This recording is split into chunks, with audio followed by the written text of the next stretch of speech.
श्री कृष्ण लीला के चिंतन में गोप बालकों के साथ श्री कृष्ण का वन भोजन तथा भोजन के साथ साथ मधुर अति मधुर कौतुक एवं कौशलपूर्ण विनोद।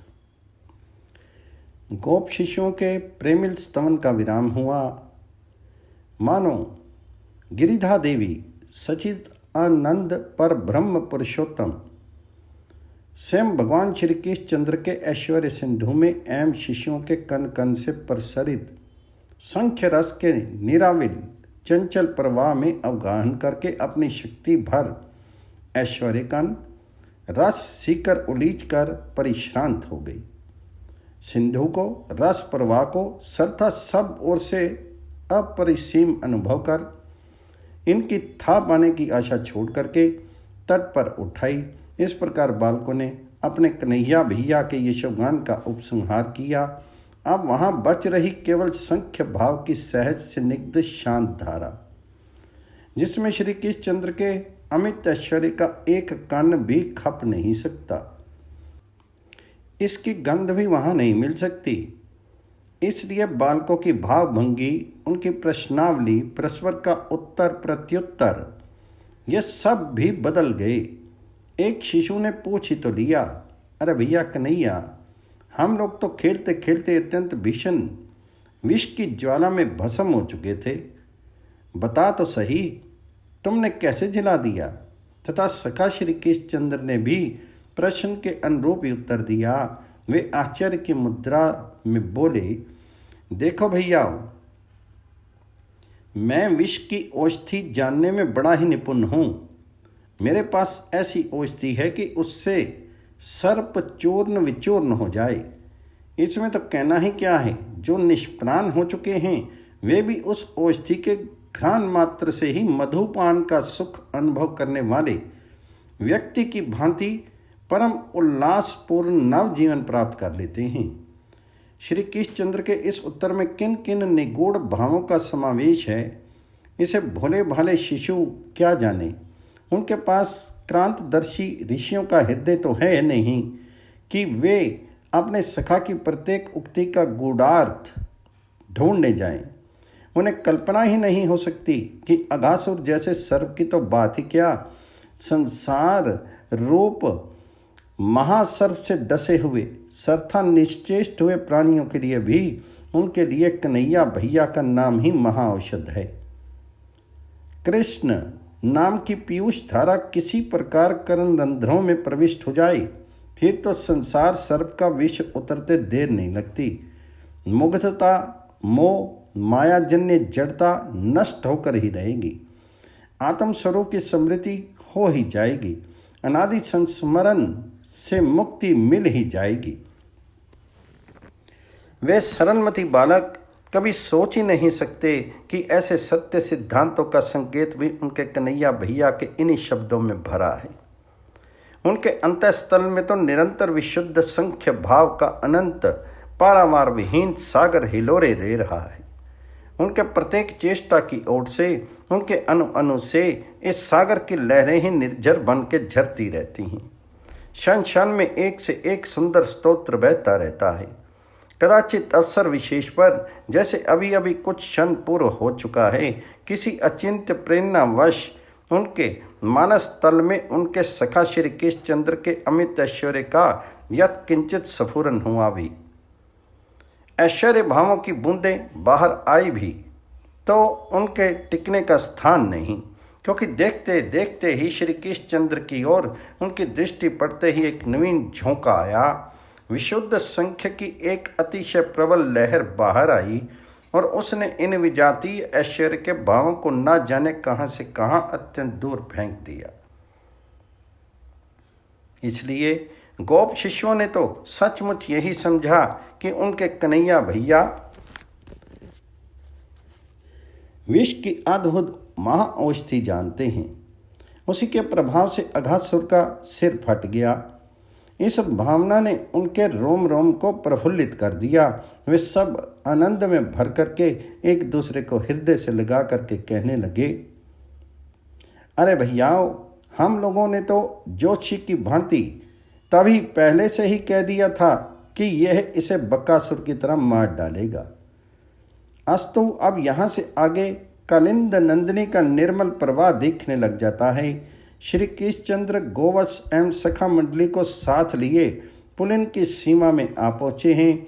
आते ही एक अप्रतिम उत्साह की लहर उनके नित्य नव सुंदर मुख चंद्र को अलंकृत करने लगती है और वे सखाओं के सामने अपने अग्रिम कार्यक्रम का प्रस्ताव करने चलते हैं। संग सखा बच्छा लिए पहुँचे जमुना कोल, देखत बन शोभा घनी खेलत मन तन फूल। जमुना पुलन की शोभा की ओर अपने सखाओं का ध्यान आकर्षित करते हुए श्री कृष्णचंद्र कहने लग जाते हैं, आहा भैयाओ देखो तो सही, ये पुलिन कितना मनोरम है।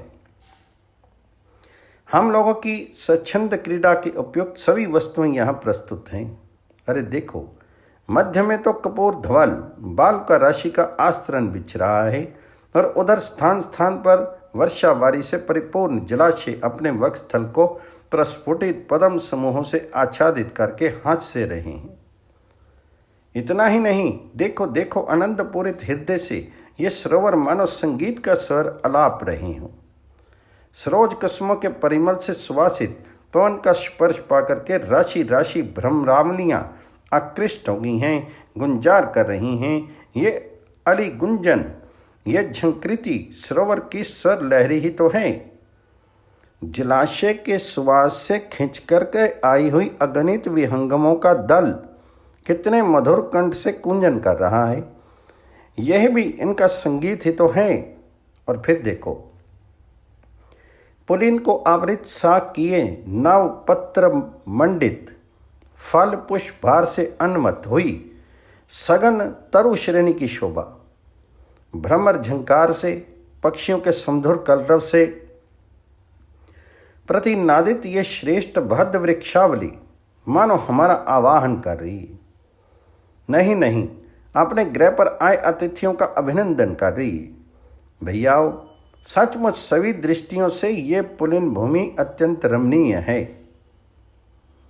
अहो सखा, ये पुलिन सुहावन, अति रमणीय सुखद अरूपावन, स्वच्छ बालुका विशद तलावा, सुबग बारी मुनि मणि चोरावा, बिकसे कंज पुंज अली श्रेणी, कुछ ही द्विज सब श्रुति सुख देनी, ता करी वसी भूत नवगामी, बोलत प्रतिधुनि रुचि ही कामी, ता धुनि ते तरु शोभित भारी, शीतल छा पथिक मनहारी।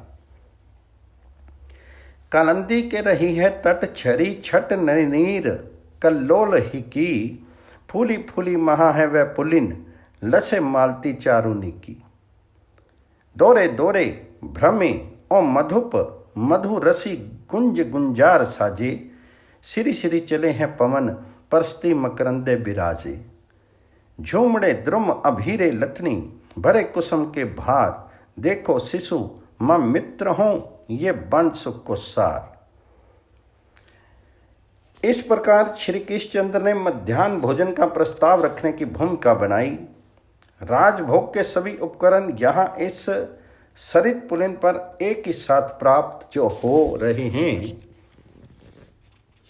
कालिंदी का सरोवर का निर्मल सुरभित शीतल जल, तीर देश की सघन वृक्ष छाया, भोजन पात्र के लिए सरोवर के असंख्य पद्म पत्र, भोजनकालीन धूप सौरभ के स्थान पर स्निग्ध पद्म गंध, उस समय मनोरंजन के लिए आयोजित संगीत के स्थान पर भ्रमर गुंजन, विहंगम कूंजन, शीतल मंद सुगंध पवन का व्यंजन अर्थात पंखा, इतनी सामग्री पुलिन ने दे दी। और चाहिए ही क्या। अस्तु ब्रजेंद्रनंदन ने अब बात स्पष्ट कर देनी चाहिए। प्रत्येक गोप शिशु के नेत्रों से उनके नेत्र जा मिले और फिर मधुस्त्रावी कंठ से वे बोले, भैयाओ अब तो हम लोग यहीं भोजन कर लें, क्योंकि भोजन वेला अतीत प्रायः हो चुकी है। इतना अधिक विलंब हो चुका है, साथ ही क्षुधा से भी हम लोग पीड़ित हो रहे हैं। यहाँ सब प्रकार की सुविधा है। सामने रही जमुना की जलधारा, यहाँ तो गोवत्स जलपान कर लें और फिर देखो, अत्यंत समीप में ही है ये हरित तृणपूर्ण सुविस्तृत भूमि। आहा, सुकोमल श्यामल तृणों की लहर सी उठ रही है। जल पिलाकर वहीं गोवत्सों को छोड़ दो, वे इस तृण भूमि पर धीरे धीरे विचरण करें। आहो सखा, सब मिली यही ठामा, भोजन करूं बैठी सुख धामा। भई बड़ी बेर काल चली गौए, शुदा त्रिषा बाधित सब भौए। बचन प्याई नीर सुठी नीको, निकट चरी तृण भावत जी को। श्री कृष्ण चंद्र की इच्छा ही गोप शिष्यों की इच्छा जो ठहरी, और फिर आज तो अतिकाल हो चुका है, अतः प्रस्ताव का परम उल्लासपूर्ण समर्थन हो, इसमें तो कहना ही क्या है। बस दूसरे ही क्षण हियो नाद से पुलिन मुखरित होने लगता है। असंख्य गोवत्स जमुना प्रवाह के समीप हाँक दिए जाते हैं और तथा जिस समय पंक्तिबद्ध होकर के वे जल पीने लगते हैं, उस समय की शोभा देखने ही योग्य है। मानो मंदाकिनी रवि नंदिनी से समंगित हो गई हो। जो हो, बालक उन्हें जल से पूर्णता आप्यायित कर पूर्व निर्दिष्ट स्थान पर उसी हरित तृण भूमि पर ले जाते हैं। वहाँ उनकी रक्षा की ऐसी व्यवस्था कर देते हैं कि वे भाग नहीं सकें। जब इतना हो जाता है, तब सभी शिशु अपने अपने छींकों को खोलते हैं तथा अतिशय आनंद में भर करके श्री कृष्ण चंद्र के साथ भोजन करने लगते हैं। सखन प्याई बछरन को नीरा, हरित सुभग तृण जमुना तीरा। जहाँ चरण बछरा जब लागे, तब सब मिली भोजन अनुरागे। मानो पदम का एक प्रफुल्ल बीज कोश हो, इस बीज कोश के चारों ओर मंडलाकार श्रेणीबद्ध पदम दल हो। इस प्रकार अपने सखा श्री कृष्ण चंद्र को वेष्टित करके गोप शिष्यों ने आसन ग्रहण किया। पहले श्रीदाम, सुबल आदि शिष्यों की एक पंक्ति अपने सखा को घेर कर बैठ जाती है। इसके अनंतर अपेक्षाकृत बृहद दूसरी पंक्ति पहले की मंडलाकार में ही घेर लेती है। तीसरी पंक्ति दूसरे की अपेक्षा भी बृहत्तर होती है और पूर्व की भांति वह दूसरी को आवृत कर लेती है। तीसरी चौथी तीसरे दल से बड़ी, पांचवी चौथे से अधिक बृहद। इस क्रम से असंख्य गोप शिष्यों ने असंख्य मंडलाकार पंक्तियों की रचना करके श्री कृष्ण चंद्र को वेष्टित करते हुए अपने अपने आसन लगाए। शिष्यों की वेशभूषा भी संयोग से ऐसी है मानो सचमुच विभिन्न वर्ण की पद्म दल राशि ही एकत्र हो गई हो। ब्रजेंद्र नंदन को आवृत करने वाली प्रथम पंक्ति पीत वर्ण की हो गई, द्वितीय की आभा रक्त वर्ण सी हुई, तृतीय ने श्याम वर्ण की शोभा धारण की तथा चतुर्थ पंक्ति से हरिद्वर्ण की छटा प्रसारित हो उठी। इस क्रम से असंख्य पंक्तियों का एक निराला सौंदर्य वाग्वादिनी के लिए भी अवर्णनीय बन गया। प्रत्येक शिशु का मुख भी अपने प्राणों के प्राण कन्हैया भैया की ओर ही है तथा प्राकृत दृष्टि से महान आश्चर्य किंतु अनंत ऐश्वर्य निकेतन स्वयं भगवान श्री कृष्ण चंद्र के चारों चरणों में प्रणत उनकी नख चंद्रिका से आलोकित नेत्रों के लिए सर्वथा संभव घटना ये है कि ब्रजराज नंदन का मुख पदम भी प्रत्येक शिशु की ओर ही है। प्रत्येक को ही ये अभ्रांत अनुभूति है, मेरा कन्हैया भैया सर्वथा मेरी ओर ही दृष्टि किए स्नेह सौहार्द की अजस्त्र धारा बहाते हुए अवस्थित है। ऐसी अवस्था में उनके आनंद की था कौन पाई, बस इतना ही कहना संभव है। उत्फुल्ल नेत्र हुए वे असंख्य गोप शिशु अपने कोटि प्राण प्रीतम सखा को निहार रहे हैं एवं उनके सखा की दृष्टि भी एकमात्र उन्हीं की ओर केंद्रित हो रही है। जो हो इस प्रकार असंख्य सखाओं से परिवेष्टित होकर के भोजन के लिए आसन ग्रहण किए हुए श्री कृष्ण चंद्र जमुना पुलन के उस वन में विराजित हो रहे हैं। बैठे जो बीच कृपाल सुंदर सखा चहु दिशि भ्राज ही, जिमि कमल मधम सुकर्णिका शुभ पत्र चहु दिशि छाज ही। मंडल करी बैठे ब्रजपाल, मध्य बने तय मोहन लाल। सोहत सबते सन्मुख ऐसे, कमल के बीच कर्णिका जैसे। चहु दिशि बाल मंडली वैसी, नखत विशाखा होती है जैसी। तिनि मधि श्याम सुभग सोहतियों, राका निसी राकेश लसे ज्यों। जन चहु दिशि मुक्तामणि रची, मधि गोपाल मरकतमणि खची। रबीजा कर मुद्रिका दिखाई, ये ताको जग मगत जराई। आज सखाओं के भोजन पात्र भी निराले ही हैं। कतिपय शिष्यों ने सुंदर सौरभशाली कुसुमों के दल एकत्र किए और उन्हीं को एक साथ संगठित करके अपने लिए भोजन पात्र का निर्माण किया है। कुछ ने पद्म पत्र आदि को लेकर अपने थाल की रचना की है। एक समुदाय ने वृक्ष के सुकोमल पत्तों को जोड़ करके पात्र बनाए हैं। एक वर्ग ने पल्लव के अग्रभाग में स्थित सुकोमल अंकुरों को एकत्र करके उनसे पात्र प्रस्तुत कर लिए हैं। एक दल ने विभिन्न फलों के द्वारा फलों को ही परस्पर जोड़ करके पात्र का रूप दे दिया है। कुछ शिष्यों ने वृक्षों के मूल अंशों को लेकर के उन्हें सन्नद्ध करते हुए भोजन थाल बनाए हैं। कितनों ने भोजपत्र आदि वृक्ष वल्कलों को लेकर के अपनी थाली बनाई है। एक शिशु समूह में ते सुकिंचन विविध वर्ण प्रक्षालित प्रस्तर खंडों को ही उठा करके अपने सामने पात्र के रूप में रख लिया है। इस भांति अपनी अपनी रुचि के अनुसार सबने अपने लिए भोजन पात्र की योजना की है और सखा श्री केशचंद्र के साथ भोजन करने चले हैं। कौक पुष्प कौ तासु दल, कौक पत्र फल माही। भाजन करी जेवन लगे, अपर उपल चित्त चाही। भाजन विविध गोवालन बने, फल दल सिल बलकल अति घने। अब भोजन सामग्री वितरण होने की क्रिया आरंभ होने चली। श्री केशचंद्र का चिर परिचित अमृत सेंधी सर पुनः गूंज उठा।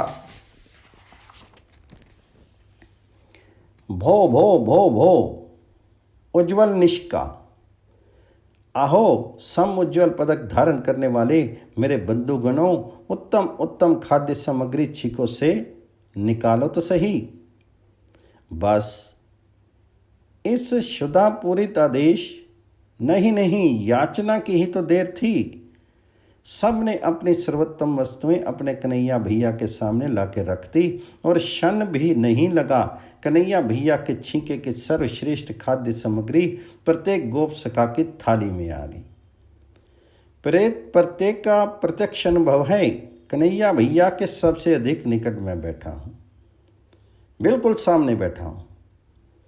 मैंने अपने छीके की भेंट समर्पित की है और कन्हैया ने अपना सर्वोत्तम सबसे अधिक प्रिय पदार्थ मेरे आगे रख दिया है।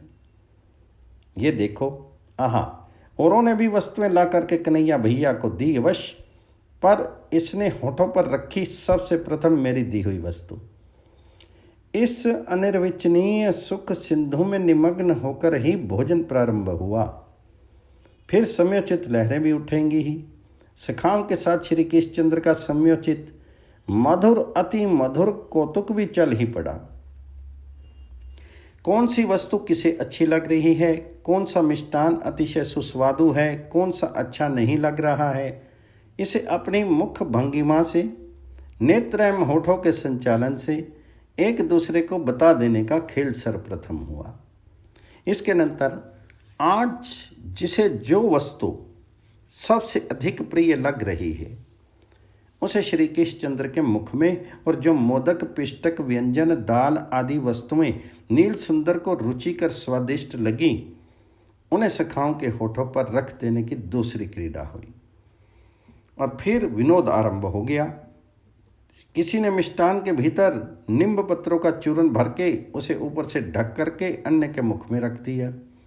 किसी ने अतिशय सुस्वादु व्यंजन में बहुत अधिक नमक मिश्रित करके उसकी अतिशय प्रशंसा करते हुए उसे एक के मुख में डाल दिया। और जब नींब की तिक्तता से, अत्यधिक लवण के खारेपन से वे शिशु मुख बिचुकाने लगे, तब सारी मंडली आनंद विभोर होकर हंसने लग गई। श्री केशचंद्र की ओर से भी एक से एक सुंदर कौशलपूर्ण विनोद हुए तथा उनके प्रिय सखाओं ने भी ठीक उतने ही सुंदर, उसी जाति के विनोदपूर्ण प्रत्युत्तर दे डाले। शिशु सुलभ अतिशय विशुद्ध पर अत्यंत चातुर्यपूर्ण ऐसे ऐसे आदर्श विनोद हुए कि श्री कृष्णचंद्र एवं गोप सखा परस्पर हंसते हंसाते लोटपोट होने लग गए। कुछ क्षण के लिए विनोद का विराम हुआ। श्री कृष्णचंद्र ने सखाओं ने अपने मुख में एक दो ग्रास रखे। इतने में किसी एक शिशु ने ऐसा नवीन चेष्टा कर दी कि हंसी का प्रवाह फूट पड़ा। समस्त पुलिन उस उन्मुक्त हंसी से निनादित होने लग गया। इस प्रकार परस्पर हंसते हंसाते सुखपुर में डूबे हुए वे शिशु भोजन करते रहे। उनके मुख की सीमा नहीं, भला स्वयं जगत नियंता जगदीश्वर जिनके साथ सखा रूप में नित्य वर्तमान हैं, उनके सुख की एकता हो ही कैसे सकती है। भोजन करती बार निज निज व्यंजन प्रेम जुत दर्शावत रस सार हसत परस्पर नाथ मिली। काहो ही तेरी कहत हरि प्यारे सखा साक आनो निज सारे। दियो आनी हरि करजो भाजन ग्रास एक पारा बिन काजन। अहो अहो ये अति से खारो हंसे आपो कही दाली बिगारो। प्रभु के हंसत हंसे बहु बारा अहो अहो ये दाली बिगारा। एहि विधि अमित हास्य रस लीला करत भे प्रभु सब गुण सीला। भोज्य भक्ष तैं ले कही पे पियत शिशु साथ पाहन पत्रन पर धरे जेम त्रिभुवन नाथ। आकाशपथ विमानों से पूर्ण हो गया है। इस अभूतपूर्व अप्रतिम सुंदर झांकी के दर्शन फिर होना हो। देश समाज अपने स्वाभाविक अपलक नेत्रों से ही दर्शन कर रहा है, पर तृप्ति कहाँ। क्षण क्षण में प्राणों की उत्कंठा बढ़ती जा रही है। सर्व यज्ञ भोक्ता का ये भोजन, ऐसा वात्सल्य रस संपुटित स्वच्छंद भोजनकालीन विहार बार बार देखने को मिलता है। सांगोपांग वैदिक विधि विधानों से समर्पित किए यज्ञ भाग का भी जो कभी भोग नहीं लगाता, ऋषियों को केवल अलक्षित रूप से उसकी स्वीकृति मात्र का भान हो पाता है। वही सर्वेश्वर महामहेश्वर यज्ञ पुरुष आज प्रत्यक्ष सर्था प्राकृत शिशु की भांति गोप बालकों के बीच बैठ करके उनकी पंक्ति का ही एक सर्वसाधारण सदस्य बन करके भोजन कर रहे हैं। असंख्य गोप बालक उन्हें वेष्टित किए बैठे हैं। उन सहर्द वर्ग को, प्राण प्रिय बंधुओं को अपने असाधारण परिहास वाक्यों से हंसाते हुए वे उनका मनोरंजन कर रहे हैं। इतना ही नहीं, उन अभीर सखाओं के भोजन पात्र से द्रव्य उठा करके अपने मुख में रख लेते हैं। वस्तु के स्वाद की प्रशंसा एवं निंदा भी करते जा रहे हैं। यहाँ तक कि सुस्वाद के अभाव में वह वस्तु उसी सखा के शीर पर उड़ेल कर हंसने लग जाते हैं। इतने बाले आवेश से वे अभिभूत हो रहे हैं। महामरकत श्यामल अंगों की भंगिमा भी इस समय अद्भुत ही बन गई है। उधर एम परिधेय वस्त्र के मध्यस्थल में वेणु धारण किए हुए, कछोटी में वेणु को खोस लिया है। वाम कक्ष में श्रृंग एवं वेत्र दबा लिए हैं। वाम करतल में दधि मिश्रित घृतसिक्त अन्न का एक बृहत ग्रास शोभित हो रहा है। अंगुली संधियों में बिल्व, जंभीर, अदरक, करील आदि फलों के टुकड़े दबाए गए हुए हैं। ऐसे अद्भुत साज से सज्जित हो रहे हैं। उन महामहिम की ऐसी विचित्र वेशभूषा और फिर योगेंद्र मुनिंद्र मनोहारनी ऐसी सुंदर अति सुंदर बाल के लिए, इससे अधिक आश्चर्य की बात और क्या होगी। ऊपर स्पंदनहीन होकर के देववृंद देखने रह जाते हैं। नीचे ब्रजेंद्र कुलचंद्र की पुलिन भोजन लीला चलती ही रहती है। अखिल यज्ञ भोगी श्रुति गावे, पुनि परिपूरन नाम बतावे। सोहरि बाल संग इमि आजू, जेमत सुखप्रद संत निवाजू। देखी स्वर्गवासी के बानी, अहो कहाँ हरि कौतुक ठानी। उधर पीत पट सुषमा राशि, तहीं मध्य धरि बेनु बिलासी। दौ भुज मूल श्रृंग धरि बेतु, जेवत जेवन कृपा निकेतु। वाम पानी धदि ओदन लीने, बेर आदि फल अंग्र निधीने। यही विधि भोजन करत प्रभु मध्य बाल भोपाल, सब कहूँ सन्मुख सुमुख, सुठी सहद संत गोपाल। सुर समुदाय भ्रांत होने लगता है। भोजन करत कुंवर सांवरे, छवि लिखी अमर भय बावरे। बाल कृष्ण भगवान जी की जय, यशोदा मैया के लाल की जय, नंद के गोपाल की जय।